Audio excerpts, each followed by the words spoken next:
Human, un podcast radio dédié à l'actualité et aux grands enjeux internationaux au travers du regard des acteurs de l'humanitaire. Une émission présentée par Pierre-Alain Gourion. Dans le cadre du projet Mind Changers, initié par le Parlement et la Commission européenne, Bubble Art s'est associé avec l'Université Lyon 2, en particulier son master Communication humanitaire et solidarité, représenté ici par Dana Popescu. Bonjour. Bonjour. Voilà, et puis avec, d'autre part, une ONG précisément, j'ai nommé Agir Ensemble pour les droits humains, représentée par Élise Goua. Bonjour Élise. Bonjour. Et voilà, nous avons donc une magnifique assemblée représentée par les étudiants de ce master. Bonjour. Bonjour. Voilà, et on va faire quoi? On va faire un débat citoyen. Qu'est-ce que c'est qu'un débat citoyen? C'est un moment où on parle entre citoyens du monde, entre citoyens d'Europe, entre citoyens de France, entre citoyens de Villeurbanne. On parle de quoi? Eh bien, on parle de votre futur, de votre insertion dans cette société, à un moment où, tout de même, on ne vous a pas fait un très joli cadeau, nous les anciens, parce que ce monde que vous abordez, il n'est pas très facile. Alors, pour aborder ce thème et ce thème de l'engagement ou du non-engagement, on n'est pas obligé de s'engager, on peut refuser de s'engager, on peut avoir envie de rester sur sa plage et de vivre son amour si on a un amour, ou sa tristesse si on a de la tristesse seul. Mais on peut avoir aussi envie de s'intégrer dans un groupe, et on a pris comme prétexte une vidéo qu'on a tournée, un time to be dans notre jargon, qu'on a tourné il y a quelques mois. Il s'agit de deux jeunes étudiants qui ont acquis un diplôme d'ingénieur à l'INSA, à Lyon, l'Institut national des sciences appliquées. Et puis, ils présentent la particularité, c'est des étudiants, de ne pas avoir envie du tout d'être ingénieurs. Pourquoi? Eh bien, parce qu'ils veulent être utiles écologiquement et que ça n'est pas la meilleure voie qu'ils puissent trouver pour le faire. Donc on va regarder cette vidéo et on revient immédiatement après. À tout de suite.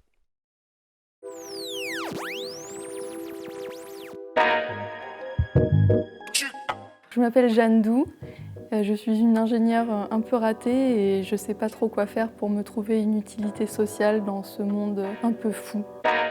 Je m'appelle Gaël Coste, je suis ingénieur en mécanique et je cherche ce que je vais faire de ma vie pour répondre à mes attentes d'utilité sociale et écologique.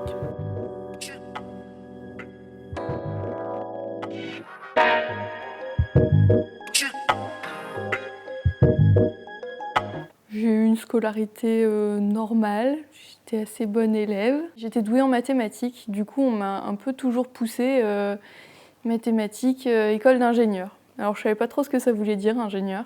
Mais on m'a dit « Oh, t'inquiète, si tu fais ça, tu pourras faire ce que tu veux. » Et voilà, je me retrouve maintenant avec un diplôme d'ingénieur en mécanique. Et puis maintenant, je découvre la vraie vie. Je suis en terminale dans le meilleur lycée de la région, j'ai 16 de moyenne, il faut faire une prépa, quoi. Je sais pas si c'est vraiment ça que je veux faire, mais tout le monde me dit « Voilà, tu seras le parfait petit ingénieur. »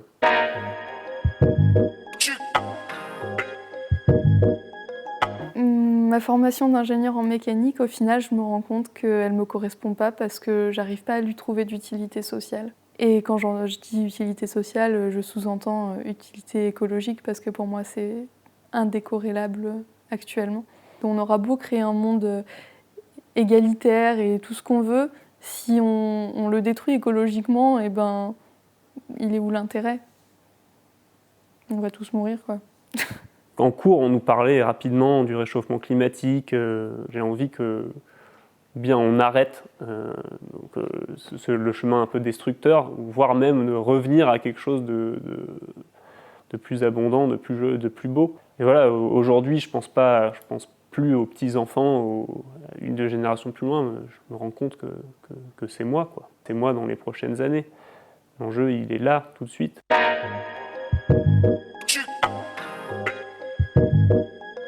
Quand on a fini l'école, on s'est tous les deux retrouvés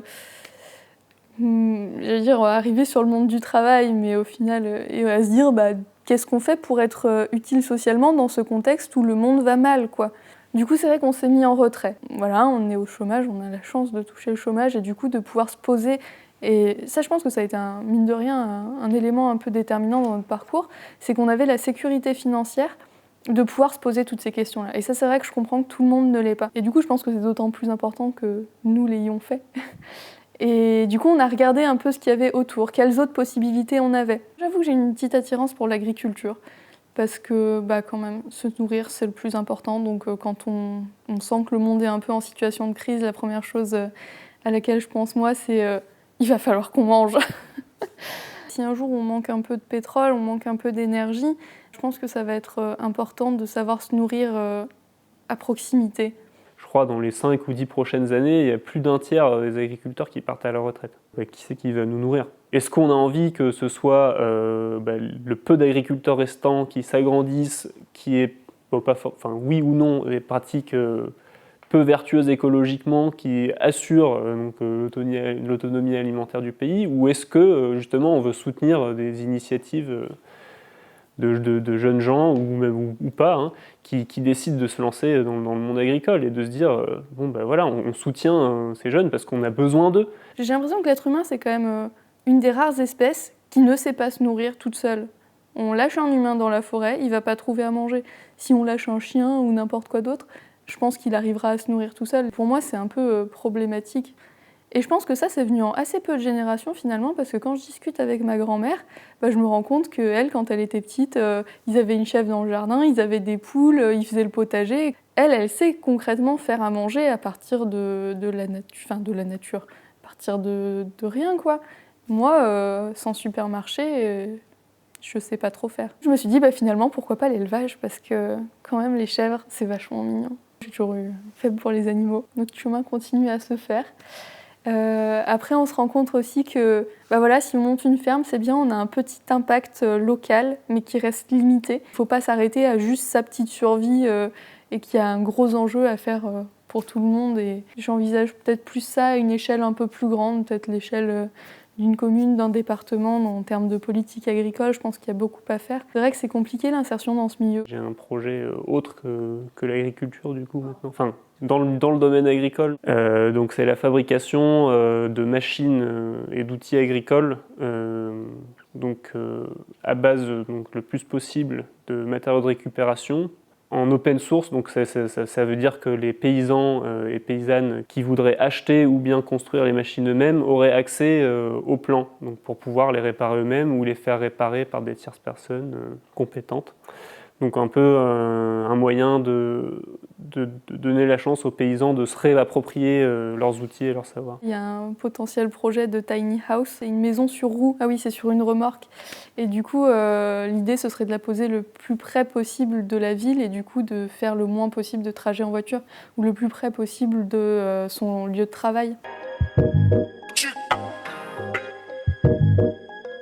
Quand on creuse un peu les questions d'écologie, on se rend compte qu'il n'y a rien de simple. Tout est à écrire, tout est à inventer. Faire des objets et les utiliser alors que, on n'en aurait pas forcément besoin et surtout en termes d'écologie, on ferait mieux de moins s'en servir. On essaye des fois, un peu gratuitement, je trouve, de remettre en question des arguments écologiques qui à la base sont bons. C'est super difficile de se faire un avis en fait. Parce que dans les papiers scientifiques, on va lire une étude qui va aller dans une direction et dans l'autre, la réponse inverse presque. Mais quand même, il faut dire, en grattant vraiment et en essayant d'aller au fond d'une question, on arrive à se faire un peu un avis. C'est à la portée de presque tout le monde, il n'y a pas besoin d'être ingénieur. Ça demande beaucoup de curiosité, beaucoup d'énergie et beaucoup de temps. Et par-dessus tout, beaucoup d'esprit critique.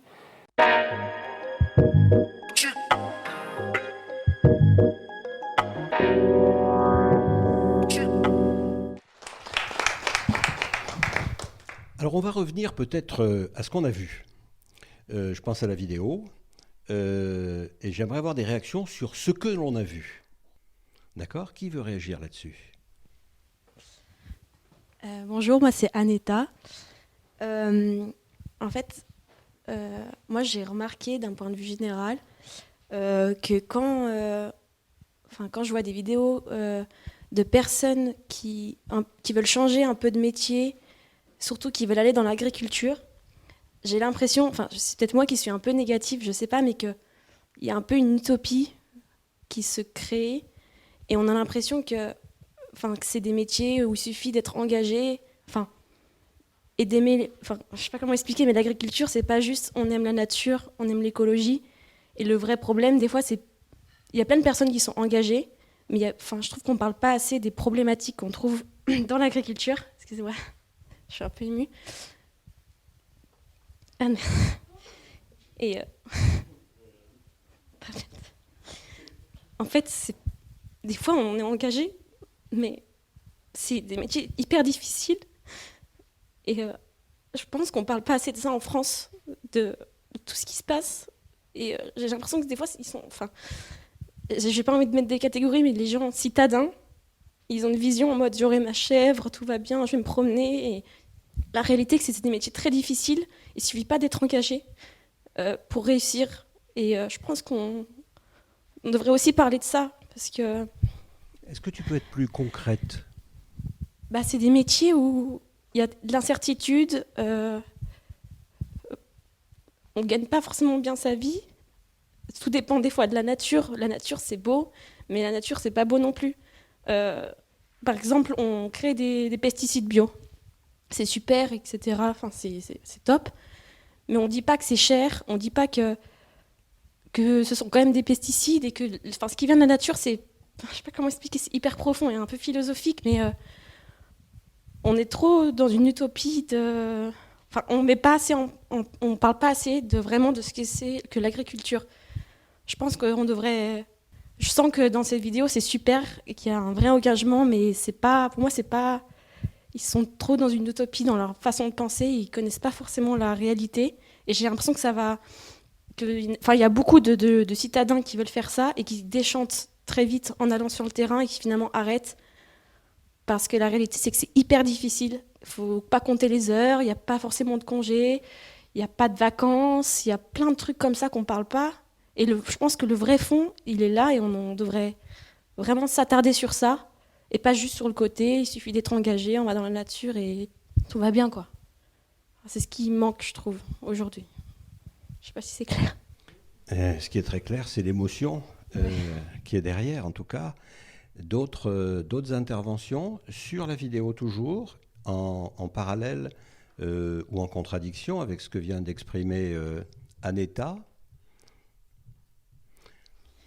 Bonjour, moi c'est Isabelle. Donc concernant cette vidéo, cette présentation et par rapport aux autres personnes, effectivement peut-être parler du sens effectivement de l'engagement par rapport à ce qu'on disait. Et quel est le sens ? Comment trouver le sens d'un engagement justement ? Ça, je pense que c'est un des moteurs, comme on sait, par rapport à une action ou par rapport à un engagement. Et vous, c'est quoi votre sens à vous, de votre engagement ? Voilà, la question est balancée à tout le monde. C'est quoi le sens de votre engagement ? Et est-ce que vous avez envie de vous engager ? Et puis, il n'y a pas quelqu'un qui viendrait me dire, là, moi, j'ai pas du tout envie de m'engager. Il n'y a pas des gens qui n'ont pas envie de s'engager. Ça serait quand même extraordinaire que dans tout ce public, il n'y ait pas au moins une personne qui dit « Mais moi, j'en ai rien à foutre de m'engager, je ne veux pas m'engager. » Dites-moi ça une fois. Allez-y. Alors, je ne pense pas, bonjour, c'est Bouchra. Je ne pense pas parce qu'on est tous des humanitaires. Donc ici, tout le monde est engagé. Je trouve que c'est quelque chose de très, très personnel. Donc moi, j'utilise pas de bouteilles en plastique. Pour moi, ça, c'est de l'engagement.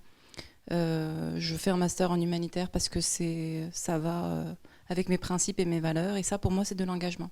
Donc je pense qu'il faut sortir de cette idée qu'on doit catégoriser l'engagement. C'est très propice à chacun. Et tant que nous, on se sent engagé, c'est ce qui est de plus important. Voilà, merci. Est-ce qu'on peut en déduire que, d'une certaine manière, l'engagement, oui, ce mot un peu valise, un peu facile, hein, ça a été un peu exprimé, c'est juste le fait de vivre socialement et de tenir compte des autres, parce que voilà, on est Et vous arrivez dans un monde, vous avez entre 20 et 25 ans, je risque pas de me tromper en disant ça, et le monde, il est comme il est, juste maintenant. Que faire par rapport à ça, vous? C'est Bouchra? Oui, c'est moi. Bouchra. Oui. Donc vous, ça vous suffit de ne pas boire de bouteilles en plastique? Non, non, non. Très clairement, non. C'est pas quelque chose de suffisant. Et puis je pense que c'est aussi une quête en soi. Donc on a besoin d'avancer dans la vie pour pouvoir se découvrir. Et c'est en se découvrant qu'on va comprendre ce qu'on veut en vrai. Pour nous surtout, parce qu'on est déjà engagés.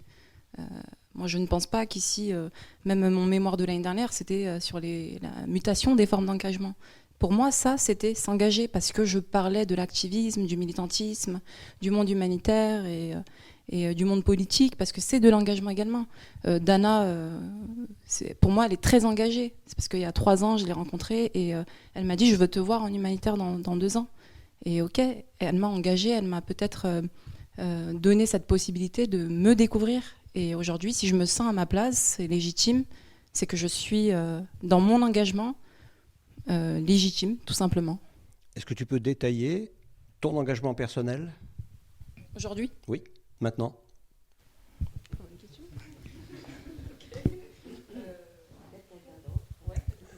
Et puis on y reviendra après alors, hein? Oui. J'aime bien ce sujet.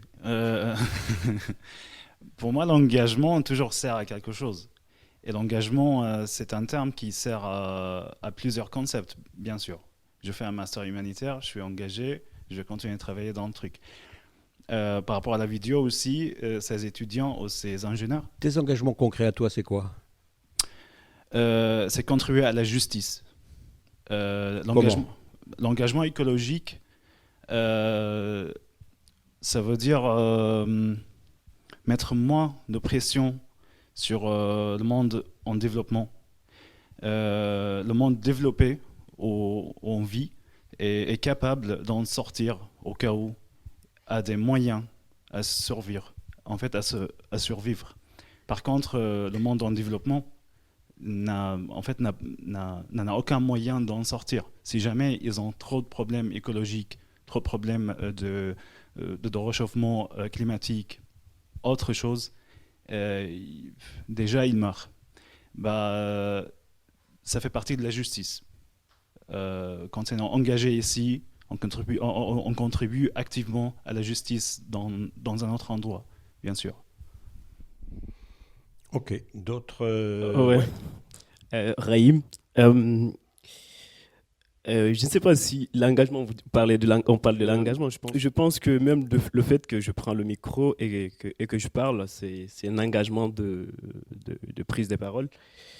Et voilà, pour moi, on ne va pas catégoriser l'engagement pour dire quel engagement tel et tel. C'est que dans chaque action qu'on entreprend dans la vie, pour moi, c'est une façon de s'engager. Alors, dans la vidéo, j'ai vu ce que la dame et le monsieur disaient tout à l'heure. Il essaie quand même de dire que l'utilité sociale. J'ai retenu aussi, c'est qu'il y a une sorte de... comment je vais dire ça? Je tremble. Des inquiétudes sur le futur. Mais aussi, elle se pose des questions. Est-ce que l'agriculture est la solution? Parce que moi, c'est comme ça que j'ai retenu de la vidéo. Et la dernière partie de ce que j'ai retenu de la vidéo, c'est l'importance et l'utilité aujourd'hui des études supérieures à l'université. Qu'est-ce que cela nous sert? Je pense que ce sont des questions, entre autres, qu'on va tous développer. Je ne vais pas pouvoir développer seul, mais je pense que chacun de nous est venu de quelque part. Et même quand on se retrouve à la fac, pour moi, c'est aussi une sorte d'engagement. Alors, pour répondre à la question de madame, sur quoi, qu'est-ce qui est peut-être le moteur de mon engagement? Je pense que là, il s'agit que je fasse un choix. Je peux essayer de donner une priorité peut-être de mon engagement. Ben, je vais utiliser les grands discours comme tout le monde, c'est l'injustice. Mais je pense que, sincèrement, je pense qu'il y a... Moi, aujourd'hui, mon engagement, ce sont aujourd'hui ces personnes qui dorment à la rue. D'accord? Il y en a beaucoup, même ici à Lyon, qui dorment à la rue. Même au moment où je vous parle, il y a des personnes qui appellent pour savoir est-ce qu'ils auront un toit pour dormir. Donc pour moi, c'est une sorte aussi, c'est mon engagement. Merci. Et il se manifeste de quelle manière ton engagement par rapport à ça, aux SDF, aux gens qui sont dans la rue? D'abord, d'une certaine façon, je travaille avec eux, mais bon, enfin, je travaille pour avoir de l'argent de côté. Mais j'ai décidé quand même d'accompagner aussi ces personnes depuis 2017. Certaines personnes quand même, je dirais pas que c'est tous les SDF, un groupe de gens qui quand même qui dormaient à la rue, avec qui aujourd'hui ils ont ouvert des squats. Je vais pas dire que j'ai ouvert le squat, mais j'ai participé à l'ouverture du squat. D'accord. Je m'engage auprès d'eux pour les accompagner dans les démarches administratives, des informations, vu que j'ai passé par là aussi. Donc, c'est mon engagement, c'est tout ce que je peux dire par rapport à mon engagement dans un domaine spécifique. Merci. De rien. Bonsoir à tous, je suis Jonathan. Et au fait, par rapport à l'engagement, je pense que certaines fois, on met l'engagement dans un panier et ce petit panier dans lequel on l'enferme fait en sorte que on n'arrive pas vraiment à trouver notre essence ou notre volonté et suivant une cause qui nous parle. Et je pense que ça devrait être la source pour que nous, on s'engage dans la société. Donc, par rapport à la vidéo, je pense que les deux, ils ont le choix puisque si l'ingénierie ne leur parlait pas. Donc, si c'est l'écologie ou peut-être qu'avec l'ingénierie, ils ne trouvaient pas leur chemin pour répondre ou pour mener des actions qui vont être utiles socialement. Je me rappelle, moi, en ce qui me concerne, quand je commençais à faire des études, j'avais commencé en médecine et du coup, je ne trouvais pas là mon sens puisque ça ne me convenait du tout pas. Au commencement, je pensais que ça allait me convenir tout comme eux. Donc, automatiquement, j'ai regardé le film, ça me parlait puisque moi, j'étais dans une situation pareille. Qu'est-ce qui ne te convenait pas en médecine? En fait, c'est le fait de tu t'engages à donner des soins parce que moi, je voulais que quand je donne des soins pour que la personne guérisse, alors que ce n'était pas tout le temps le cas. Tu regardes, tu fais tout pour sauver des vies, alors que les gens meurent, tu pleures aussi. Et tu vas mourir aussi. Donc, je me trouvais dans un dilemme avec tout ça. Et j'ai dû m'arrêter. L'absence d'émotion?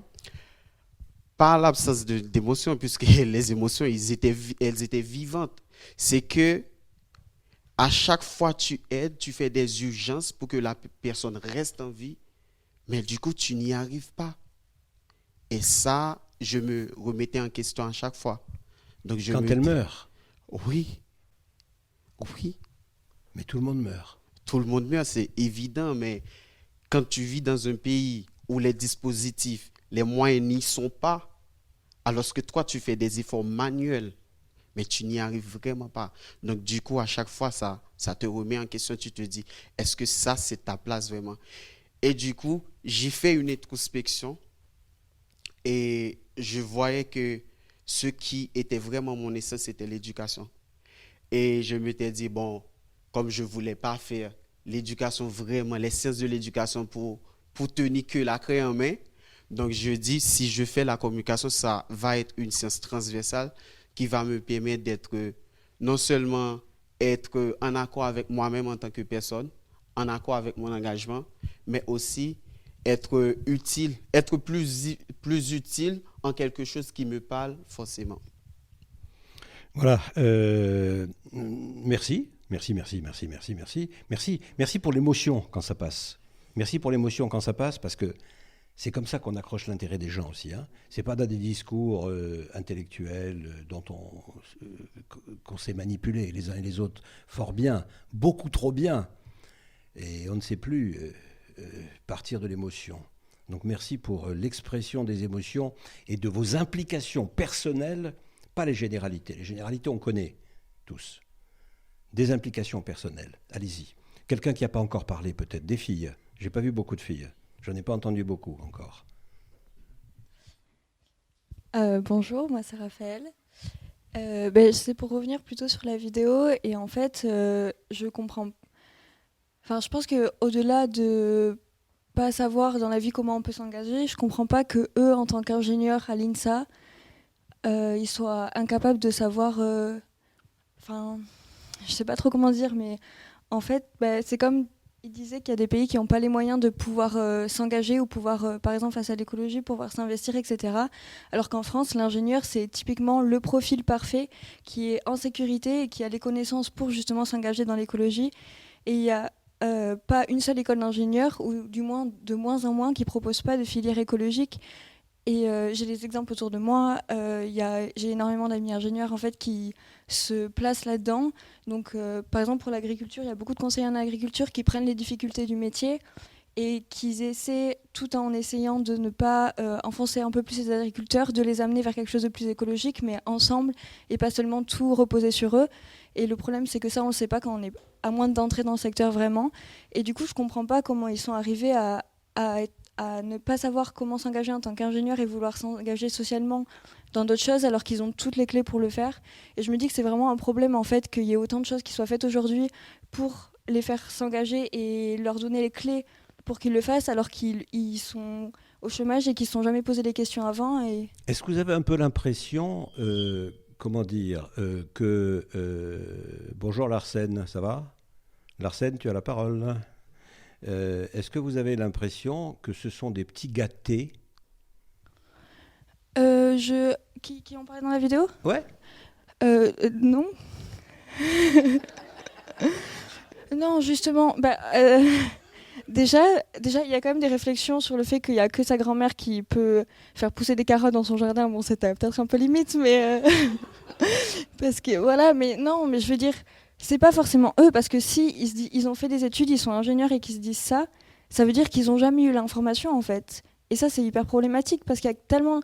Il y a 10 ans, ça c'était possible d'avoir ce discours-là, mais aujourd'hui, et comme elle l'a dit, elle est entourée d'amis qui la soutiennent, il n'y a personne qui dit que c'est bizarre. Et en fait, c'est qu'il y a des choses qui existent vraiment, et donc c'est ça le problème, c'est que je comprends pas comment ils sont arrivés là à pas savoir quoi faire alors qu'ils sont en particulier. Ils ont un statut dans la société, ils ont fait des études qui sont vraiment collées à ça en fait et à ces problématiques de plus en plus. Et c'est ça en fait, je trouve ça vraiment dommage qu'ils en soient arrivés là alors qu'il y a plein de clés autour d'eux, en particulier autour des ingénieurs. Est-ce que vous voulez dire que vous aimeriez les voir restituer en quelque sorte à la société ce qu'elle leur a donné par cette formation de bon niveau, de haut niveau ? Ce serait chouette que ça se passe comme ça, mais non, mais ce que je veux dire, c'est qu'ils veulent s'engager dans l'écologie et ils disent je peux pas le faire parce que je suis ingénieur, et je trouve ça malheureux parce qu'en tant qu'ingénieur, on peut énormément agir pour l'écologie avec les clés qu'on nous a appris à l'école, et en plus les écoles le font maintenant. Leur proposent des débats sur l'écologie, des solutions sur l'écologie, comment il y a des filières spécialisées je n'en connais pas non plus énormément, mais il y a beaucoup d'agences de conseil en écologie et c'est des ingénieurs qui sont là à la base, ou alors dans des biomatériaux. Il y a énormément de gens qui travaillent sur les produits chimiques. Ils prennent un composant et ils essaient de travailler sur ce composant-là pour pouvoir l'améliorer de façon écologique. Et tout ça, ça existe depuis maintenant quelques années. Et en fait, ils ne le savent pas. Et c'est ça que je trouve ça dommage. C'est pas forcément qu'on leur a tout donné et qu'ils doivent le rendre à la société, pas du tout. C'est que là, ils sont perdus et ils veulent s'engager. Ils avaient des clés, ils les ont pas vues, et c'est ça le problème, je trouve. Et vous ? Moi C'est-à-dire vous. Et vous ? Je comprends pas ce que vous attendez. Votre parole à vous. Ma parole à moi sur l'écologie. Sur vous ? Sur moi ? Oui. Mon engagement ? Oui. Oh, je sais pas. Un peu comme tout le monde ici. Je m'engage pour que la société soit plus juste et par exemple pour que les ingénieurs puissent aller dans l'écologie parce que voilà. Et à titre personnel, comment vous voyez votre avenir ?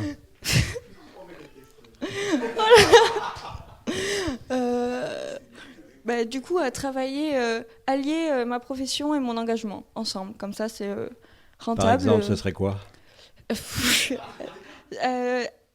Créer des programmes pour l'égalité homme-femme en France. Voilà. Bah, vous avez du boulot, hein, il y a du pain sur la planche. Hein. Oui, mais là aussi, il y a des choses qui commencent à vraiment être faites et c'est vraiment bien.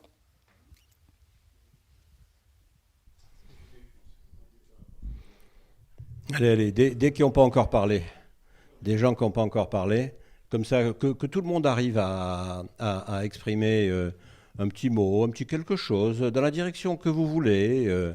Parce qu'il y a ceux qui parlent facilement, et ce n'est pas forcément les meilleurs, parce que c'est des baratineurs. Tu les vois arriver, de loin, de loin, de loin, de loin.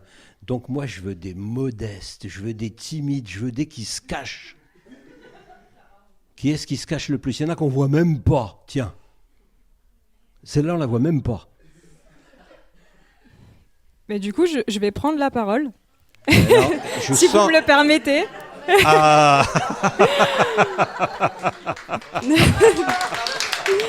Merci. Bonjour, du coup, je suis Sarah et j'aimerais bien rebondir sur ce que Raphaël a dit. Je pense que par rapport du coup aux formations d'ingénieurs, je pense que tout ce qui concerne la professionnalisation, en ce qui concerne le développement durable, l'écologie, etc., l'humanitaire, je pense que c'est quelque chose qui s'est développé assez récemment.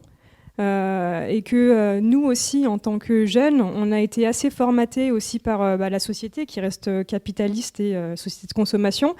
Et depuis qu'on est petit, on nous fait comprendre que il faut aller à l'école pour travailler et puis faire un bon métier plus tard, mais on nous dit pas forcément qu'il faut répondre à des problématiques sociales et écologiques. Enfin, du moins, on nous introduit pas tout ça. Et je pense que c'est quelque chose qu'on devrait faire dès l'enfance. Sensibiliser les enfants très tôt à ces problématiques qui sont de plus en plus importantes dans notre société. Et c'est peut-être pour ça que les ingénieurs sont passés à côté de tout ça. C'est parce qu'on ne les a pas forcément... après, c'est social, hein, c'est sociétal. On nous en parle pas.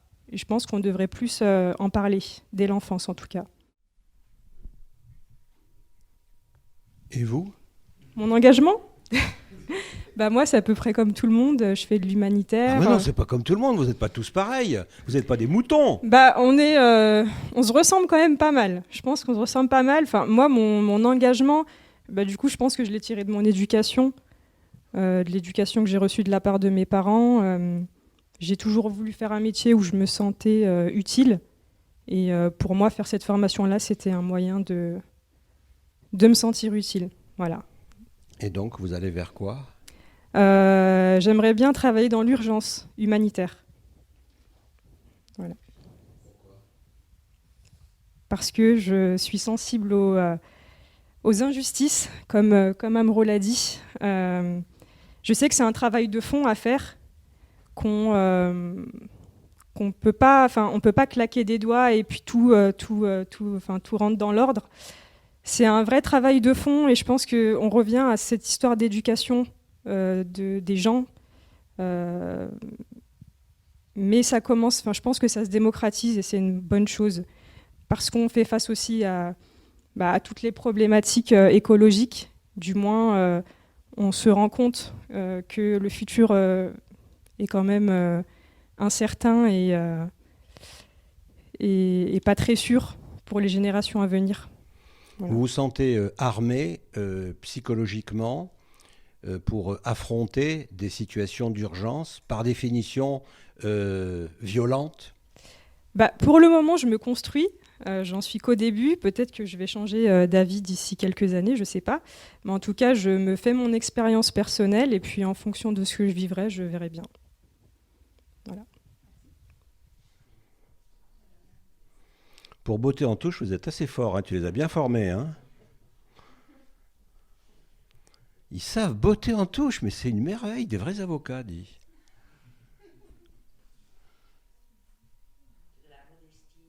C'est peut-être de la modestie. Alors allez-y, rentrez dans le vif du sujet, rentrez dans le gras, rentrez dans la chair. Moi, je pense qu'un problème qui se retrouve confronté beaucoup de jeunes, quand ils intègrent le marché du travail, c'est que toutes les espérances qu'ils avaient de pouvoir changer beaucoup de choses ne s'accomplit pas. Donc ils ne se sentent pas utiles. Ils ont travaillé pendant 3 ans, 4, 5, je ne sais pas combien. Et finalement, ils intègrent le marché du travail et disent « Ah, mais en fait, ça ne me correspond pas. C'est un travail pour lequel je ne me vois pas, pour lequel je travaille pour quelqu'un que je pense qui n'a pas les mêmes idées que moi et pour lequel je ne me sens pas satisfait et que j'ai fait vraiment un travail pour lequel je sens et je pense que c'est un mérite que j'ai fait qui devrait être satisfait. » Pour toi, ce serait quoi? Pour moi, je pense que ce serait quelqu'un qui est local, qui est proche à moi et auquel je connais et qu'il me connaît aussi. Une relation individuelle, forte. Une relation locale aussi, Du impliquée. contact. Et où il y a l'implication, implication de toutes les parties. Et avant, vous vous demandez, et vous? Ben moi, c'est la manière de consommer. Je pense que nous, c'est la manière de consommer que c'est notre plus grande arme. C'est très bien de faire des projets, d'être ingénieur, de faire beaucoup de choses écologiques, mais finalement, on est des simples consommateurs. Et je pense que c'est la manière de consommer, la manière de se déplacer, c'est très important aussi. Qui peuvent changer des choses locales, qui vont faire des changements microéconomiques, mais que finalement, qui sait qui va être l'effet dans la société en général. Merci. Gracias. De nada.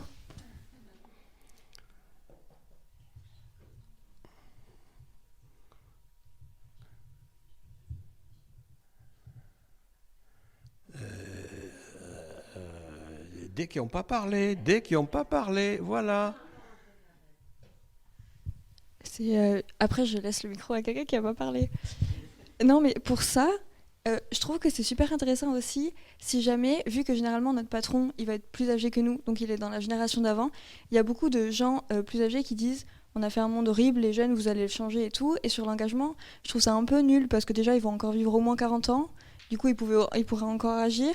Et en plus de ça, ils ont l'expérience que nous, on n'a pas, et nous, on a les nouvelles idées, et du coup, on devrait beaucoup plus travailler les personnes plus âgées et les personnes plus jeunes, et pas être contre.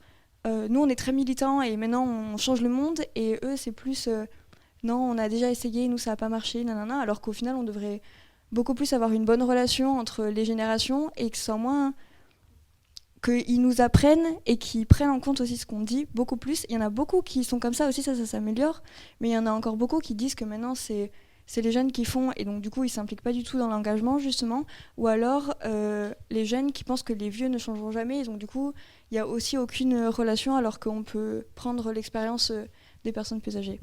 Voilà, c'était juste... Est-ce que c'est un sentiment qui est partagé là? C'est une idée intéressante, cette idée qui consiste à dire, si je comprends bien, moi j'ai 20 ans, j'ai 22 ans, qu'importe,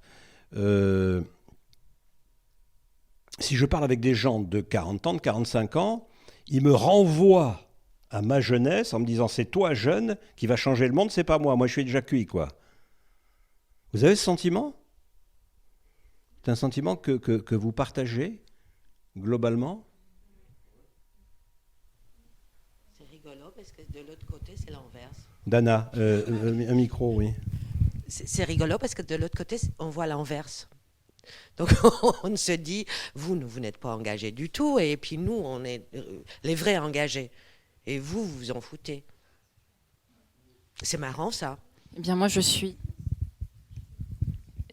suis d'accord avec Dana, mais aussi avec mes camarades, parce que je les aime. Vous êtes une grande politique, hein, ça j'avais déjà vu. Hein. Ouais, je suis connue pour ça.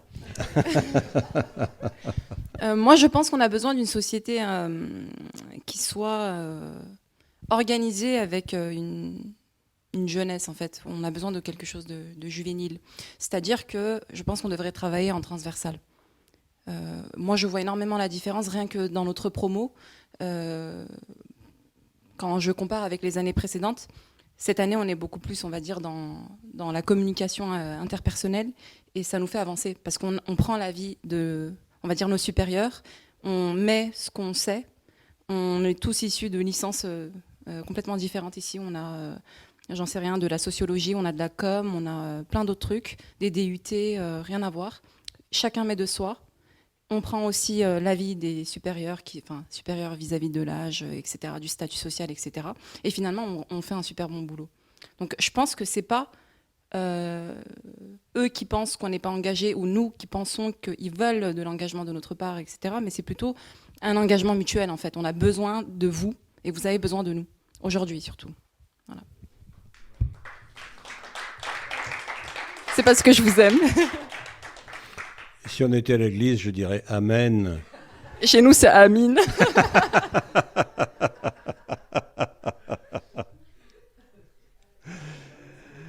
Alors, dès qu'on peut parler. Bonjour. Bonjour. Je m'appelle Jaime. Et si ça, vous pouvez ralentir ma voix parce que j'ai parlé un peu vite. Mais ces questions d'engagement, ben, c'est une sorte de lutte personnelle. Et donc, forcément, les plus âgés ont déjà battu, ont déjà fait leur effort. Mais comme les ingénieurs anciens, ils ont stagné. Donc, mais eux, ils ont lutté pour arriver à un point pour rendre notre monde meilleur. Et donc, est-ce que ça veut dire que tout leur travail est en vain? Non.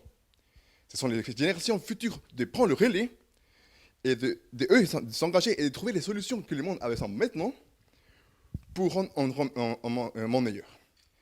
Donc, voilà, la question, c'est l'écologie. Voilà, on a déjà toutes les technologies qu'on veut. Qu'est-ce qu'on veut de plus? Plus de commodité? Pourquoi faire? Donc, oui. On a tout ce qu'on veut en matière écologique? Mais matière écologique, peut-être pas. Et c'est là la question. Qu'est-ce qu'on avait besoin pour rendre un monde plus écologique? Mais technologiquement, on a déjà Internet, on a déjà de transport. On a les tramways, on a le vélo. Donc, à moins que vous vouliez de la télétransportation directe, c'est compliqué de trouver des moyens. Donc, forcément, mon area, c'est pas l'école d'ingénieur, non, moi, c'est la communication. Et étant que communicant, mon devoir, ça va être de communiquer les nouvelles approches écologiques pour que les gens soient conscients de ce qu'ils peuvent faire, ce qu'ils peuvent aider dans le futur. Donc, pour moi, ça sera comme ça mon engagement, c'est de communiquer et d'aider les gens qui ont décidé pour faire un meilleur monde. Et par exemple, ce serait quoi? Et par exemple, s'il y a des gens qui ont des idées innovantes, mais les partager dans les réseaux sociaux, c'est aussi simple. Il y a des bouche-oreille, on peut faire plein de choses. Donc, en France, ailleurs, ton pays d'origine, c'est? C'est le Salvador. Oui. Vous savez ça? Personne n'est parfait. C'est pas grave. Et c'est un pays de l'Amérique centrale. Oui. En tout cas, pour les publics qui ne savent pas, parce que forcément, comme vous dites, personne n'est parfait. C'est où le Salvador? C'est un petit pays de l'Amérique centrale. Oui. C'est entre le Honduras et le Guatemala, mais ceux qui ne connaissent vraiment pas la géographie, c'est entre le Mexique et le Panama. Ok. Donc oui, c'est un pays qui est assez, on peut survivre grâce à l'agriculture. Et dans certains pays, pas forcément les miens, mais je sais que l'Honduras, il a une faculté de l'agriculture et l'ingénierie. Mais là, forcément, j'ai connu une amie, une connaissance, elle a étudié de l'agriculture écologique. Donc, ce que ma collègue Raphaël, elle a dit que voilà, c'est triste qu'un ingénieur en France ne peut pas trouver une motivation de trouver une place et un métier écologique. Mais ça, c'est un manque d'implication. Ou manque de motivation, mais comme on a déjà dit, la motivation c'est personnel. Donc, Et toi?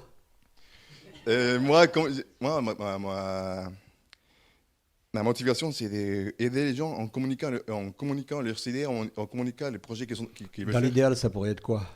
Mais dans l'idéal, c'est d'aider les gens qui ont peut-être pas les grosses entreprises ou peu importe. Mon idée, mon vœu, c'est de communiquer les idées au grand public. Peu importe si c'est des petits commerçants ou des grands commerçants. Tant qu'ils ont un investissement écologique ou que moi je mérite bien, moi je pense que c'est juste, il serait là pour le communiquer. Quelles sont les bonnes manières de parler de ces sujets avec justement le grand public, avec chacun, avec tout le monde, avec le commerçant du coin, avec le passant, avec la femme, comment on fait? En étant honnête, en étant franc, en étant direct, qu'est-ce que c'est la situation, qu'est-ce qu'on a besoin de faire. Malheureusement, je trouve que dans beaucoup de médias, les gens ou les communicants, ils ont peur de communiquer, surtout dans les débats politiques, où ils ont peur de dire qu'est-ce qui se passe vraiment, parce qu'ils savent qu'ils ont besoin de votes. Ils savent que les gens ils veulent savoir, ils veulent écouter ce qu'ils veulent attendre. Donc si on n'est pas direct, si on ne dit pas c'est ça qu'on doit faire, mais comment est-ce qu'on peut changer les choses? Qu'est-ce qui serait direct, par exemple, que tu aurais envie de dire, là, qui ne se dit pas dans les médias, dans les mainstream? Bonne question, parce que... C'est le moment ou jamais.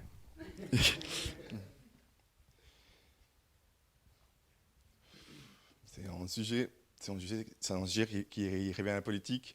Je ne connais pas trop la politique de France parce que... Mais on peut parler de la politique du Salvador. Ah, ça, c'est une bonne question. Alors, la politique Salvador, ce serait surtout la sécurité et l'économie. Je ne sais pas, non, je ne pense pas. Pour ceux qui ne savent pas, nous, on vient d'adapter le Bitcoin comme monnaie officielle. C'est une crypto-monnaie. Et la plupart de la population qui disent, mais écoutez, on n'a pas de smartphone, on n'a pas des moyens pour prendre cette monnaie. On a besoin d'abord d'avoir une vie digne avant de passer à ces affaires superflues.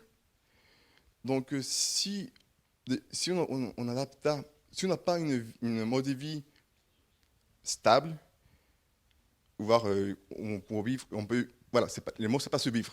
Nous, ce que les paysans de chez moi veulent faire, c'est vivre. Donc, question d'engagement ou de communication, c'est comment est-ce qu'on peut aider les gens à mieux survivre. Par exemple, ma collègue Aneta, elle a dit que la vie des paysans, la vie des agriculteurs, désolé, c'est d'un moment, la vie d'agriculteur, c'est très dur. Et ce sont des métiers qui ne sont pas trop valorisés. Bon, on va dire que le SMIC normal chez moi, dans la ville, c'est 300-400 $ par mois. Les paysans, surtout le café, ils gagnent, s'ils sont fortunés, $1 par jour, ce qui fait 30 $ par mois. Comment est-ce qu'ils peuvent vivre avec ce salaire?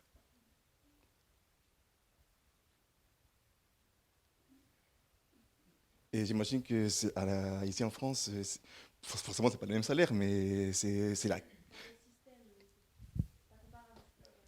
Mais quand même, c'est ce que je veux dire. Micro. Non, mais ce que je veux dire, c'est que c'est une vie qui est dure, qui n'est pas assez valorisée. Quelle solution tu pourrais avoir pour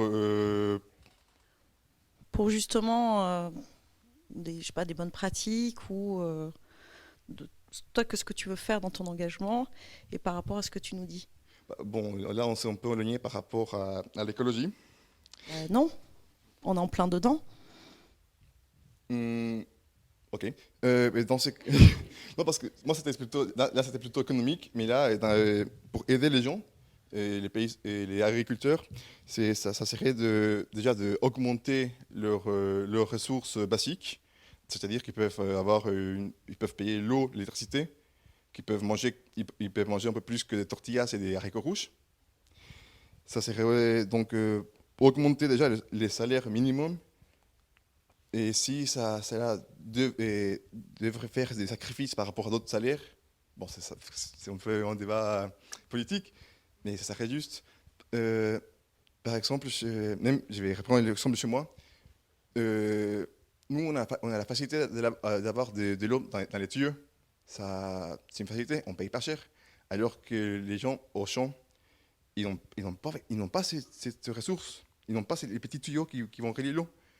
Et lorsqu'ils doivent apporter l'eau, ou que les entreprises ils ramènent l'eau, ils doivent payer hyper cher. Alors, une injustice, c'est comment est-ce que les gens qui habitent en ville payent moins cher l'eau que les gens qui habitent à la campagne, qui doivent chercher, qui doivent transporter l'eau. Ça fait aucun sens. Donc déjà, une bonne technique de communication, c'est de faire conscientiser plus les gens qu'il existe ce type d'inégalité. Bref, ce ne sera pas difficile de trouver dans le cours de ta vie, que ce soit au Salvador ou ailleurs, des quantités de raisons de t'investir et d'être utile, ou d'essayer en tous les cas d'avoir le sentiment d'être socialement utile. Alors on va enchaîner et on va essayer de se relier à nouveau à la thématique de base, donc qui est l'enchaînement, qui est plutôt l'engagement. Parce que sinon je tourne en boucle, quoi. Oui. Et en particulier, voilà, comment lier sa vie et son métier aux nouveaux enjeux écologiques. Alors ça, c'est une thématique pour après, mais avant, on va nous parler. On va nous dire quoi? Je ne sais pas. La pression. Non. Allô? Moi, j'ai plutôt une observation, mais bon, du coup, je suis comme vous. Enfin, il y a 9 mois, j'étais sur les bancs de la fac. J'ai aussi fait un master en humanitaire. Et en fait, on en parlait souvent avec mes copines de master, et on se disait très souvent que les jeunes d'aujourd'hui cherchent beaucoup plus de sens dans leur métier. On choisit l'humanitaire, on sait qu'on ne va pas gagner des 1000 et des 100. Et finalement, ce n'est pas forcément notre but. On cherche autre chose. Et je trouve qu'il le montrait assez bien dans la vidéo. À un moment, elle dit quelque chose comme on sait qu'on gagnera moins, donc on consommera moins, mais au moins on aura une utilité sociale. Et moi, en fait, même en parlant avec des gens qui ne font pas du tout de l'humanitaire, notamment j'ai ma meilleure amie qui fait du marketing. Alors vraiment, moi, quand elle m'a dit qu'elle partait faire des études de marketing, j'ai pas compris. Et elle a fait un stage dans une grande maison de luxe pendant 6 mois. Elle a détesté. Quand elle a fini son stage, elle m'a dit oh là là, mais c'est horrible, je vais passer ma vie à vendre des choses à des gens qui n'en ont pas besoin. Et il faut que je trouve un autre sens à donner à mon métier. Et ce mot, il a beaucoup résonné en moi parce que je me suis dit, bah oui, aujourd'hui, on choisit de moins en moins son métier par pure question économique. Et moi, j'ai l'impression que les jeunes d'aujourd'hui, on a plus cette volonté de... Bon, au final, il faut que je travaille pour gagner ma vie, pour vivre. Mais derrière, est-ce que je peux améliorer le monde? Et du coup, ma question pour vous, c'est à quel moment vous vous êtes dit, mon métier, il doit avoir un sens? Et quel sens je veux lui donner? À quel moment, en l'occurrence, vous vous êtes dit, ça va être l'humanitaire, ça va être la solidarité internationale, et pourquoi? La parole circule. Des gens qui n'ont pas parlé. Oh, allez, j'adore les gens qui n'ont pas parlé. Merci. Bon, moi, c'est Sophie, je suis vieille, alors je ne sais pas si j'ai le droit de parler, parce que moi, ce choix-là, je l'ai fait il y a longtemps. C'est gentil.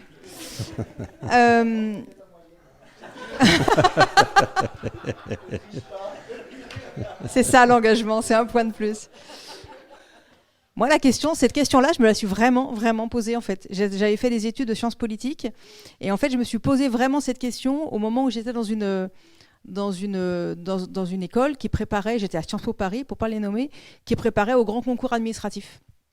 Et voilà, moi j'avais dans l'idée de tenter le concours des affaires étrangères, que j'aurais assurément raté, je pense, mais c'était l'idée que j'avais en tête. Et en fait, voilà, je me suis retrouvée dans un monde qui m'était étranger, en fait, dans cet endroit-là. Et je me suis dit, est-ce que c'est ça que j'ai envie de faire? Est-ce que c'est comme ça que j'ai envie de mener ma vie? Parce qu'en fait, pour moi, l'engagement, c'est pas le métier qu'on veut faire, c'est qui on veut être. Pour moi, c'est bien plus global que ça. Et c'est pas juste le choix d'un métier, c'est la façon dont on va regarder le monde. Et en tant qu'individu, dans sa consommation, dans ses modes de déplacement, etc., mais aussi dans son métier. Et moi, j'avais eu le sentiment d'avoir été chanceuse dans la vie que j'avais menée jusque-là, dans les études que j'avais pu faire, que j'avais choisies. Et j'ai toujours adoré ce que j'avais fait. Et je me suis dit, mais en fait, je veux que ça continue. Et cette chance que j'ai eue quelque part, provoquée ou non, j'avais envie de la rendre. Et donc, ça a été vraiment la question profonde que je me suis posée, c'est comment je peux rendre ça. Et pour moi, il y a des métiers comme ça. Alors c'est très personnel ce que je vous dis, hein, c'est vraiment ma réflexion. Il y a des métiers comme avocat, comme médecin, pour moi, c'est des métiers qui nous permettent de rendre quelque chose. Et du coup, je me suis dirigée vers le secteur de la solidarité, ce qui m'a amenée après à y travailler pendant des années. Et après ce parcours-là, voilà, je me suis dit, j'ai encore envie que cette vie-là, elle ait du sens et que mon parcours de vie, il ait du sens. Et me voilà maintenant à former des acteurs de la solidarité. Donc, vous formez-vous. Non, c'est pas l'idée, mais c'est une suite en fait. Et je pense que la vraie question, c'est vraiment effectivement une question à la fois intime et collective, je pense. Intime parce que c'est notre vie à chacun et moi, à titre personnel, c'est impensable l'idée de dissocier ma philosophie de vie de ma vie. Voilà. Et ma vie, c'est un tout, c'est pas juste mon travail et ce que je fais à côté, c'est vraiment le tout. Et donc, c'est ce qui m'a amené, moi, à faire ce choix et à pas le regretter du tout. Maintenant, qu'est-ce que je ferai dans 10 ans, j'en sais rien. Mais ce dont je suis sûre, c'est que ce sera toujours guidé par cette philosophie-là. Et d'ailleurs, on pourrait enchaîner. Dis donc, ils sont pas mal les vieux, hein? Ils sont pas mal les vieux, hein? Et puis on pourrait enchaîner aussi en se disant, et la fin de vie? Comment je vis ma fin de vie? Vous rigolez parce que vous avez 20 ans et vous en foutez de la fin de vie. Vous vous en foutez, je le sais. Mais moi, je ne pense pas qu'avoir la quarantaine ou cinquantaine, c'est être en fin de vie. Attendez, micro. J'ai pas dit qu'elle était en fin de vie. Hein. Oui, non, mais ce que je veux dire, c'est que je ne pense pas que... Et puis on a besoin de toi, Sophie. Donc, je pense pas que avoir la quarantaine ou cinquantaine ou voire même soixantaine, c'est être en fin de vie, en fait. La vie, pour moi, c'est pas un chemin où à 70 ans, je dois mourir. Non. Peut-être que je vais mourir à 25 ans. Qui sait? On peut pas savoir. Mais le plus important, c'est que durant toute cette vie, que je puisse être reconnaissante de tout ce qu'on m'a donné et reconnaissante de tout ce qu'on m'a appris et de pouvoir, en fait, aider au maximum, pouvoir m'engager au maximum pour pouvoir établir quelque chose qui soit humain, en fait. Est-ce que vous vous imaginez vieille? Je sais pas. Pas forcément, parce que je me projette pas autant. Je préfère essayer de vivre au jour le jour. Je vais me projeter dans 6 mois parce que j'ai un mémoire à rendre, mais au cas où je vais pas aller en fait me dire dans 50 ans je vais faire ça. Non. Et puis je suis hyper d'accord avec Aneta dans l'idée de l'agriculture, etc. Parce que tout à l'heure j'ai pas pu m'exprimer à ce sujet. C'est pas un domaine hyper facile et la vie n'est pas plus belle là-dedans. Non. C'est aujourd'hui, comme le dit Sophie. Bouchra, tu veux faire le doctorat? Ok, mais tu veux aussi travailler sur le terrain? Ok, mais c'est dans lequel que tu vas te sentir heureuse. Donc si aujourd'hui je me dis ok, je vais sur le terrain, je vais travailler et que je me sens pas heureuse parce que j'aurai toujours ce truc en moi qui veut faire la thèse, j'irai là-dedans. Et si je suis heureuse, c'est ok. Choisir, c'est se priver? Oui. André Gide. Oui, mais ça veut pas dire que c'est André Gide qui le dit qu'il a raison. Oui. J'ai pas dit ça non plus. Hein. Voilà, c'est ça, c'est comme pour les personnes en fin de vie. Peut-être que c'est moi qui suis en fin de vie. On peut pas savoir. Donc t'inquiète Sophie, t'inquiète. Peut-être que c'est moi qui suis en fin de vie. Donc voilà. Et j'adore mes formatrices, alors j'aime pas quand on leur dit des choses comme ça. Voilà, je retiens en tout cas de l'intervention de celle qui a fait remonter le niveau moyen de l'âge considérablement. Mais je parle surtout pour moi, hein, vous savez. Bon. Qui on veut être? Je retiens le être en opposition à l'avoir. C'est un peu le thème de la vidéo au passage. Alors il y a des gens qui n'ont pas parlé, qui sont sages comme des images. Bonsoir, moi c'est Amélie. Voilà, par rapport à la question, comment donner un sens en fait à son travail humanitairement. Moi, ce qui m'a motivée en fait, il faut savoir que je viens d'un domaine juridique. J'ai fait du droit et après j'ai voulu être avocat. Mais alors dans ce métier, pendant quelques années, je ne me suis pas retrouvée du tout parce que mon contexte, à moi, le contexte camerounais africain, il a des réalités tout autres. Ce qui fait que tu découvres le côté sombre beaucoup plus de l'histoire avec la corruption, avec des dossiers de table qui ne convenaient pas à mes valeurs en fait. Et après, je me suis dit, tiens, il faudrait justement que je fasse un métier qui a un sens humanitairement, qui partage des valeurs que j'aime. Donc chez moi, je vais dire, dans les villes comme dans les régions, en circulant, vous allez beaucoup voir sur des effigies des écoles, des structures sanitaires, des logos des ONG en fait.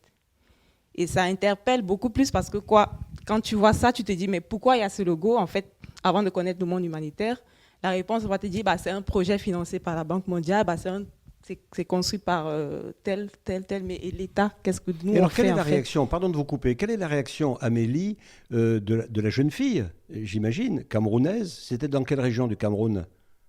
À l'est, au centre, oui, et au nord. Oui, en fait, je connais tout mon pays, globalement. Sam, tu connais? Bafoussam, tu connais?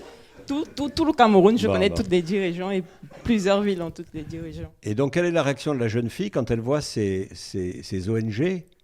Et comment elle réagit, la jeune fille Mais justement, camerounaise? c'est un peu un choc, je dois dire, parce que dans la ville, quand tu vois les ministères, tu vois les voitures que conduisent les responsables d'administration, c'est vraiment waouh, quoi.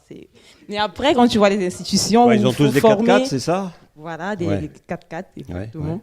Quand on regarde des institutions, il faut former les enfants, les centres hospitaliers où il faut soigner les gens, il n'y a pas de structure en fait. Il n'y a pas de structure, on n'investit pas là-dessus. Et c'est justement choquant quand tu entends que c'est les structures hautes, c'est les ONG qui financent tout ça. Donc du coup, voilà, moi j'ai décidé de faire un métier où je peux participer à aider justement mes semblables, quoi. Les enfants, que ce soit les enfants, les femmes et tout. Est-ce que tu ne vas pas te retrouver dans un 4x4 ? Est-ce que tu ne vas pas te retrouver dans un 4x4 appartenant à une belle ONG financée par la Banque mondiale ? Quand c'est un 4x4 acheté par la Banque mondiale, oui, c'est autre chose que quand c'est un 4x4 acheté par l'État, alors que cet État peut construire une salle de classe avec cet argent-là. C'est différent en fait. Et puis après, ça participe à former. Je me suis dit, en travaillant avec, même si c'est une ONG, tu acquiers des valeurs. Et au fur et à mesure, tu peux inculquer ça aux autres. Parce qu'en principe, moi, j'aimerais bien continuer un doctorat. Genre, je vais diffuser un savoir aux autres.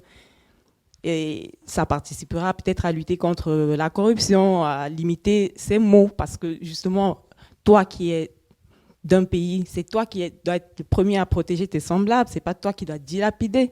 Et donc, si on freine ce côté-là, du coup, on aura peut-être plus besoin prochainement d'avoir des dons venant d'ailleurs, parce que nous, on saura comment investir pour protéger nos populations et sauver nos malades en cas de besoin. Alors attendez, un micro. Allez-y. Non, mais je faisais juste une blague pour dire que voilà, Vas-y. c'est pas. Pardon. Balance-la, Je ta faisais blague, juste ouais. une blague pour dire que voilà, c'est pas le monde humanitaire qui va développer ces pays-là, parce que ces pays qui sont développés ici, c'est pas par l'humanitaire que ces pays sont développés. Je suis bien d'accord, mais il faut apprendre. Il faut savoir entrer dans les structures, voir comment c'est fait, pour faire pareil chez nous, pour diffuser les bons savoirs, les bonnes pratiques. Sinon, à quoi sert que nous, on ait cet argent à la base, mais on investit dans des futilités au lieu d'investir dans des projets porteurs? Ça ne sert à rien. Actuellement, au Cameroun, il y a une crise, par exemple. Actuellement, il y a une crise dans le domaine éducatif des enseignants. Ma mère était enseignante, mon père dans une autre fonction. Dieu merci, on s'en sortait très bien, on n'avait pas de soucis. Mais il y a des enseignants au Cameroun qui travaillent 10 ans sans salaire. Ils ont des familles, mais ils n'ont pas de salaire.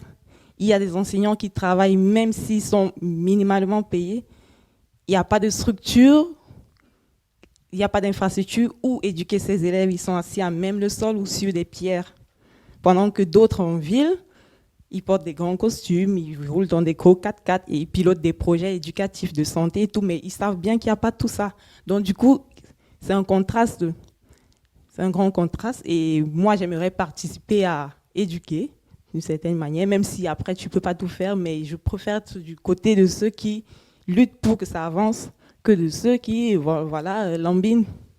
Donc c'est un peu ça, c'est ma motivation à moi. Allez, on enchaîne. Des visages qui n'ont pas parlé. Je voudrais tous les visages. Allô ? Ah oui.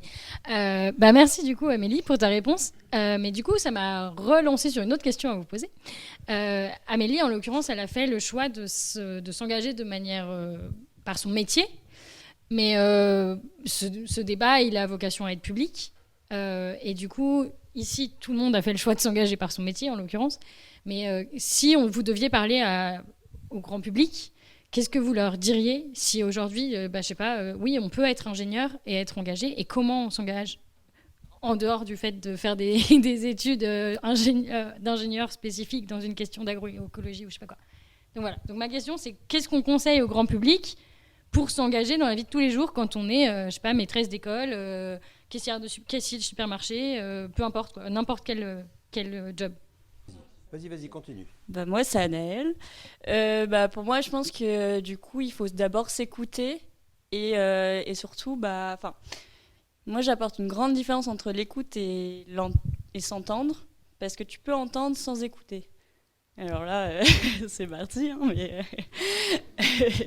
parce que on a beau à diffuser du coup tous les beaux discours du monde au grand public, à leur dire comment faire, notamment au niveau de l'écologie, où on pointe en plus du doigt les mauvaises actions au lieu de de mettre en lumière les bonnes initiatives. Et du coup, on a tendance à entendre tout ça, mais à pas les écouter, parce que du coup, c'est pas la bonne manière non plus d'apporter la formation. Et de là, du coup, les actions, elles sont pas réalisées, et personne se bouge, et personne s'écoute, encore une fois. Et alors que, comme l'a dit Bouchra, la transmission et le partage d'informations est super importante, surtout dans tous les domaines. Et pour moi, c'est comme ça qu'on peut faire réagir du coup le grand public. Ok, on enchaîne. Des visages qui n'ont pas encore parlé. Bonjour. Comment te llamas? Alors, je m'appelle Gustavo. Voilà, ils me connaissent d'ailleurs.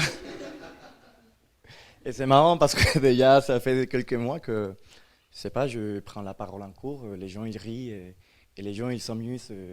Et ça apporte aussi, c'est pas un engagement auprès d'eux, c'est un engagement auprès de moi. Tu veux dire que tu entames une nouvelle carrière de comique? Non, pas du tout. Ça veut dire qu'on commence petit à petit à développer des compétences. Voilà. Et ça, pour moi, c'est un engagement auprès de moi. Si cet engagement, il est réussi, j'ai réussi aussi à apporter des choses aux autres. Donc pour moi, l'engagement, ça revient à la définition de l'être. On sait faire, on est des animaux, on est des gens compétents, on sait faire, on apprend à communiquer, mais on n'apprend pas forcément à être nous-mêmes, quoi. Et on ne prend pas le temps non plus de se poser les bonnes questions ou quoi que ce soit. Donc ça nous manque énormément. Et voilà. Donc je ne sais pas, posez-moi des questions, je continue à répondre. Mais... Et toi? Moi quoi? Toi? Moi quoi? Toi? Pose la question. Toi dans le futur? Je sais pas, ce sont des questions un peu flippantes. Mais écrire? Il n'y a pas que ça, mais oui. Enfin, moi, mon engagement, le futur, comme je le vois, c'est développer énormément de compétences dans la communication. Et la communication, c'est pas que de rédiger un mémoire, hein. C'est plus que ça, c'est arriver à communiquer aussi avec la pensée, avec le corps aussi. Ça parle énormément. Donc, oui, je m'engage dans tout ce qui est le développement personnel. Et ça, les choses, le reste, la professionnalisation des compétences, ça arrive et ça vient naturellement, quoi. Et donc, comment je vois l'avenir? J'entends les voyages un peu partout. Et l'idée, c'est de recueillir des témoignages des gens et connaître les gens. Et avoir cette espérance de rue, quoi, des vies réelles, quoi. Donc, mon engagement, c'est plutôt la création des liens, comme on les voit maintenant, quoi. Quand j'ai fait mon bénévolat ici, et puis j'ai entamé le stage, on est parti dans cette idée d'avoir ces liens avec Madame Popescu, voilà, puis l'université, voyons les fruits maintenant. Donc, voilà, si j'ai des choses...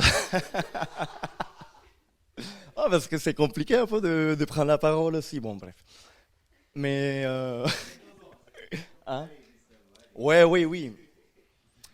C'est juste, moi j'ai envie de dire aux gens, enfin les étrangers, on a beaucoup à apporter, on a beaucoup à transmettre aussi. Voilà. Et c'est compliqué quand Qu'est-ce on que vous arrive apportez les étrangers?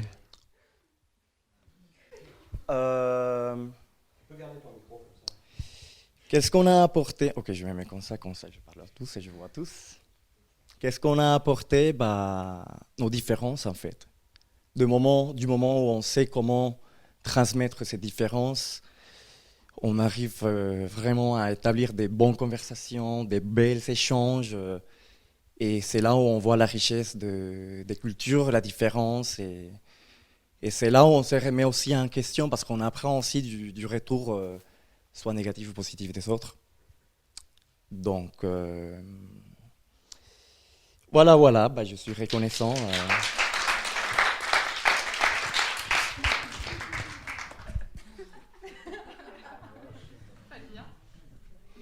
Bonjour. Bonjour. Comment vous appelez? Abibatou. Comment? Abibatou. Mon Dieu. Et alors? Je sais pas.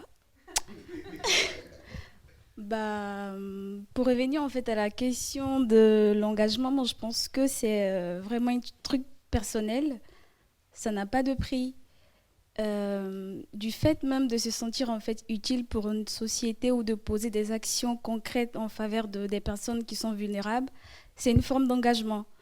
Le fait de se lever le matin, d'aller toquer même à la porte de son voisin pour prendre de ses nouvelles, c'est un engagement. Et pour moi, l'engagement n'a vraiment pas de prix en fait. Et c'est vraiment inné en nous.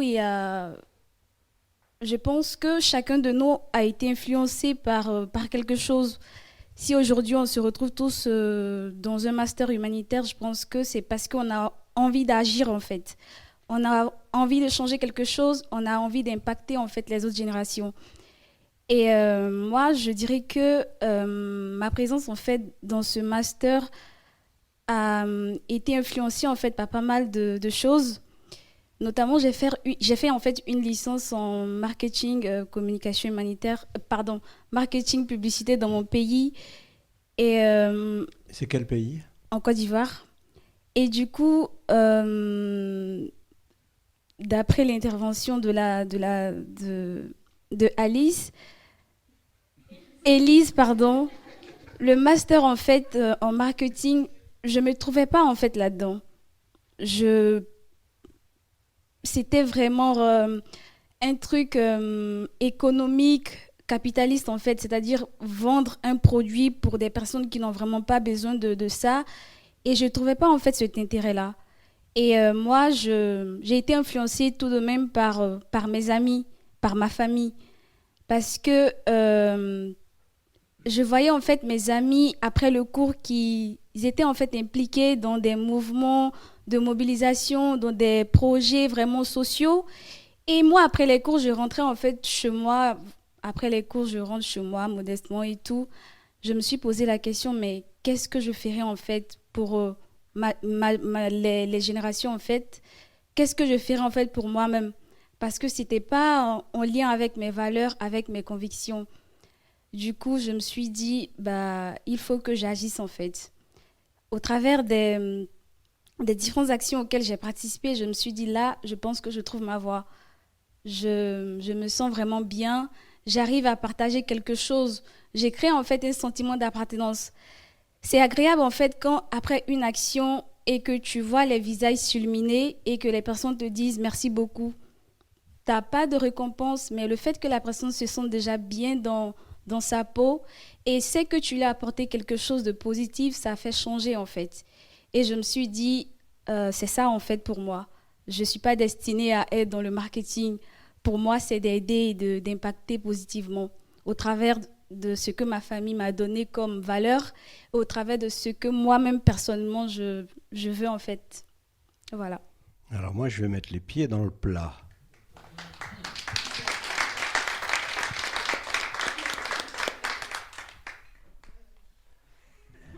Je vais mettre les pieds dans le plat, donc on a bien entendu. Est-ce que, en sens inverse, comment dire, l'engagement dans l'humanitaire, ça n'est pas Allez, je vais du côté du bien. Je vais du côté du politiquement correct. Je vais du côté de ce qu'il convient de faire. Et il y a aussi du marketing dans l'humanitaire. Oui. Et du coup, comment c'est ton nom? Nel. Ouais. Oui. Du coup, voilà, il faut répondre à la question que tu viens de poser. Oui, oui, oh, ça ou autre chose, toi. Là, simplement, c'est une piste que j'ouvrais en fin de réunion sur la bonne conscience, quelque part, qu'on peut se donner à bon compte en s'engageant dans l'humanitaire. Je suis engagé dans l'humanitaire, donc je suis bon, donc je suis excellent, donc je suis le meilleur. Et les autres, c'est des capitalistes et des salauds. C'est une petite provocation.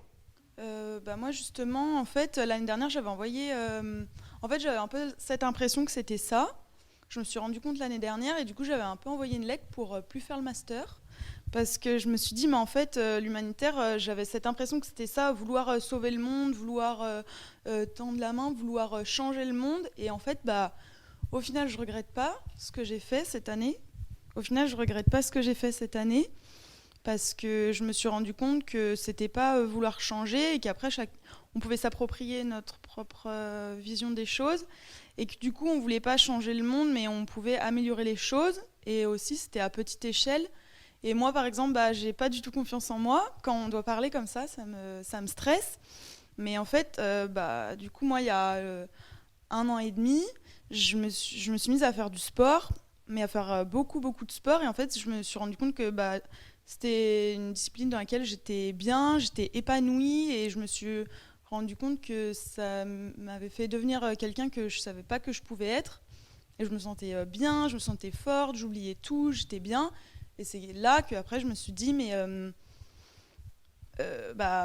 au niveau de ça en fait, de l'insertion par le sport, il y a une infinité de sports, il y en a plein qu'on ne connaît pas et que n'importe qui, j'en suis persuadée, il y a beaucoup de gens, peut-être les tétraplégiques ou quoi, c'est difficile, mais non, mais je veux dire, ou je sais pas, voilà, mais je veux dire vraiment tout le monde, dans l'eau ou quoi, non mais c'est pas en mode, non mais je me dis en fait n'importe qui peut faire du sport, et c'est ça, je me suis dit, au niveau de l'insertion par le sport, on peut faire...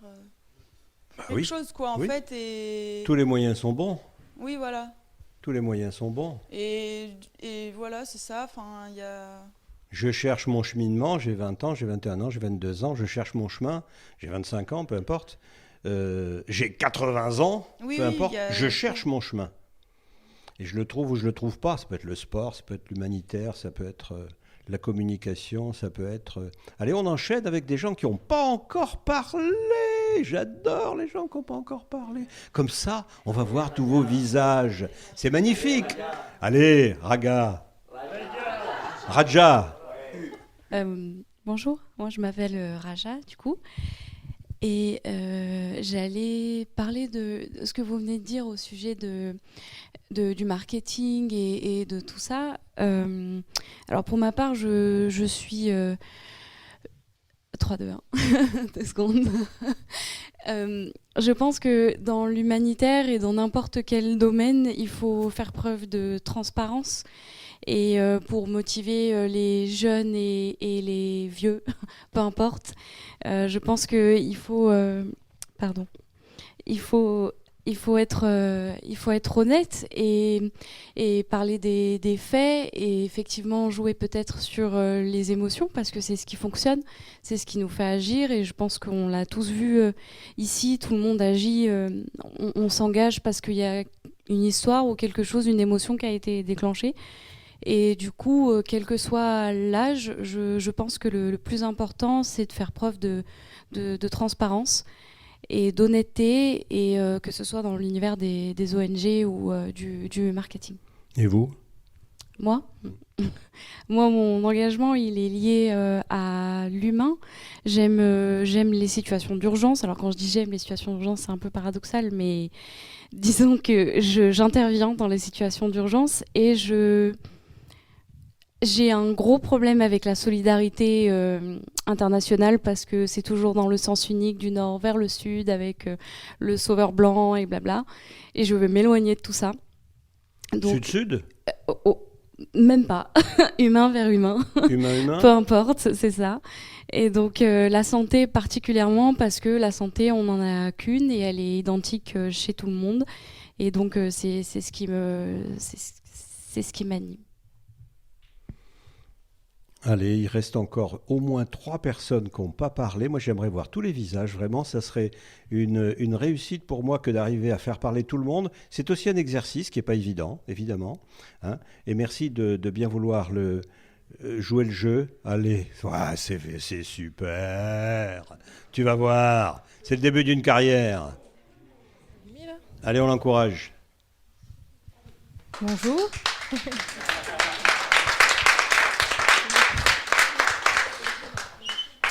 Moi, c'est Elisa. Pardon. Qu'est-ce que je peux dire ? D'abord, j'aimerais bien dire quelque chose par rapport à la vidéo. Pour moi, je pense que le problème, parfois dans le monde éducatif, dans le monde scolaire, c'est qu'on ne nous écoute pas. Et là, je pense que ces gens-là, ils se posent la question de savoir en fait pourquoi on a fait des études, pourquoi on est en bac+5, parce qu'en fait, on n'avait pas vraiment envie d'être là, quoi. Et moi, je sais que ça m'est arrivé. J'avais envie de me lancer dans le monde pro, enfin dans le bac pro, quelque chose qui soit vraiment plus concret. Et on m'a dit non, tu as des capacités, donc tu vas continuer. Et je pense que ces gens-là, c'est exactement ce qu'il dit. Tu as un 16, tu as une 16 de moyenne, tu vas devenir ingénieur, et c'est comme ça, pas autrement. Et du coup, je pense que c'est vraiment dommage. Alors c'est sûr, c'est bien de faire des études, ça nous apprend plein de choses, mais c'est aussi bien d'écouter les gens et en valorisant des filières pro, en valorisant l'agriculture, les métiers manuels, artisanaux, etc. C'est aussi comme ça qu'on va faire changer les choses, qu'on peut apprendre. Et c'est tout aussi important, quoi. Donc voilà. Et on enchaîne peut-être juste derrière. Bonjour, moi c'est Patrick.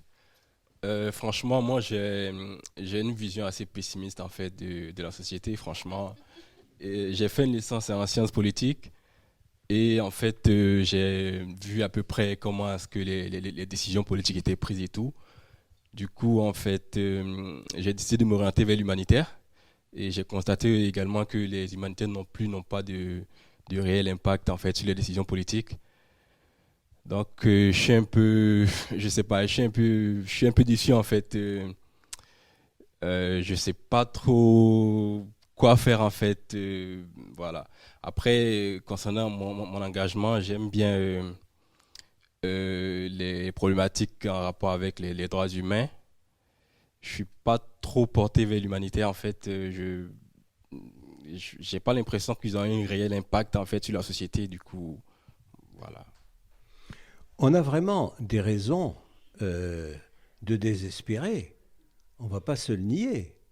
On a vraiment de très bonnes raisons de désespérer devant le monde. C'est clair. Mais qu'est-ce qu'on fait ? C'est compliqué, hein, franchement.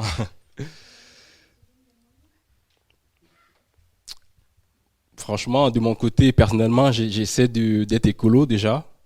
Voilà, je trie mes poubelles, j'essaie de faire de mon mieux en fait pour ne pas polluer. C'est pas facile, mais j'essaie.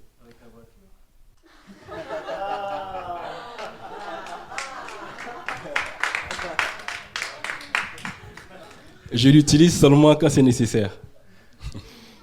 Voilà. Voilà, on va s'acheminer vers la fin. Il y a peut-être encore une personne qui ne s'est pas exprimée, me semble-t-il. Je me trompe ? Merci beaucoup. Alors, je m'appelle Pauline. L'engagement, on l'a vu, ça vient de 100 histoires, 100 personnes qu'on rencontre, 100 expériences qu'on vit. Nous, on est là aujourd'hui parce qu'on est dans ce master-là, parce qu'on a vécu des choses, on est tous très différents, on a rencontré des personnes dans notre enfance, dans notre adolescence ou dans notre jeune vie d'adulte. Quelqu'un qui est dans le marketing a sans doute vécu des choses différentes et c'est pour ça qu'il est là. si elle a cette réflexion ou si tu es ingénieur et tu as cette réflexion de comment t'engager, c'est que tu as dû rencontrer quelqu'un, tu as dû faire une expérience qui t'a fait réfléchir, et c'est très bien, peu importe l'âge auquel il arrive. Moi, je me sens quand même très privilégiée d'avoir rencontré tous les gens que j'ai rencontrés et d'avoir eu cette réflexion-là très jeune, je pense. C'est pas une réflexion que tous les jeunes du monde ont le privilège d'avoir. Et c'est pas... il faut pas non plus rejeter ou séparer les gens selon l'engagement ou la réflexion qu'ils ont sur leur engagement, parce que c'est un luxe aussi qu'on a d'avoir cette réflexion sur comment je m'engage, de quelle manière, pour quelle cause. Et donc voilà, on est très... par exemple, pour l'écologie, concrètement, les pays développés ou dits du Nord sont les pollueurs. Les effets arrivent dans les pays du Sud. On peut dire à la Chine, la Chine maintenant, non, on peut dire à rejeter la faute sur l'Afrique alors qu'ils ont 80% des effets et 10% d'émissions, par exemple. Enfin, il faut avoir une approche globale, je pense, se rendre compte du privilège qu'on a, nous, de vivre de la manière dont on vit, d'avoir cette réflexion, et se rendre compte de la chance qu'on a aussi de rencontrer tant de gens si différents avec tant d'expérience.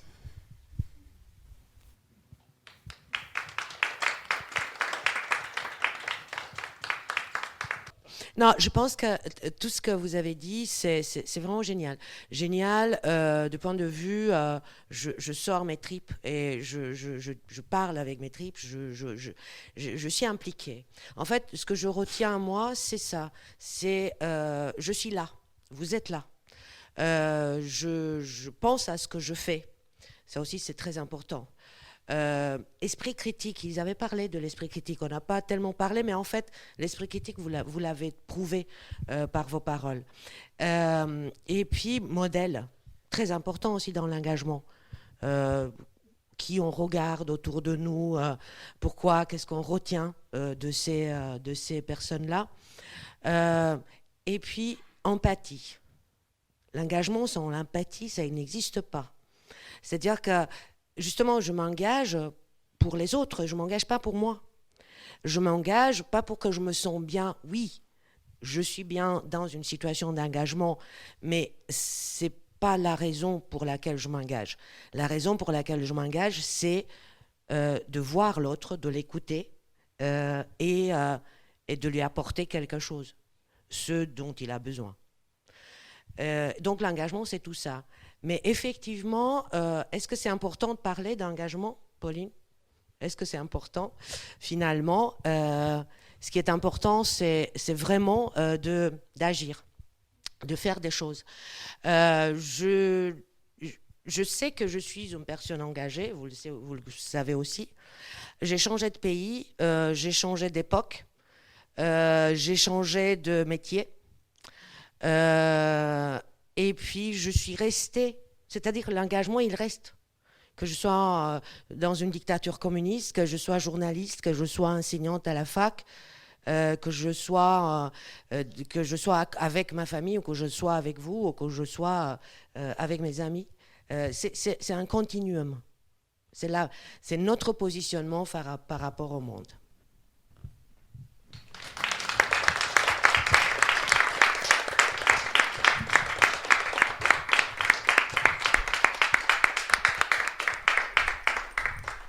Voilà, c'était un Human aujourd'hui sur un débat citoyen à partir d'une vidéo et avec les étudiants de Dana Popescu qui se sont exprimés. À bientôt, salut pour un nouveau Human. Ciao.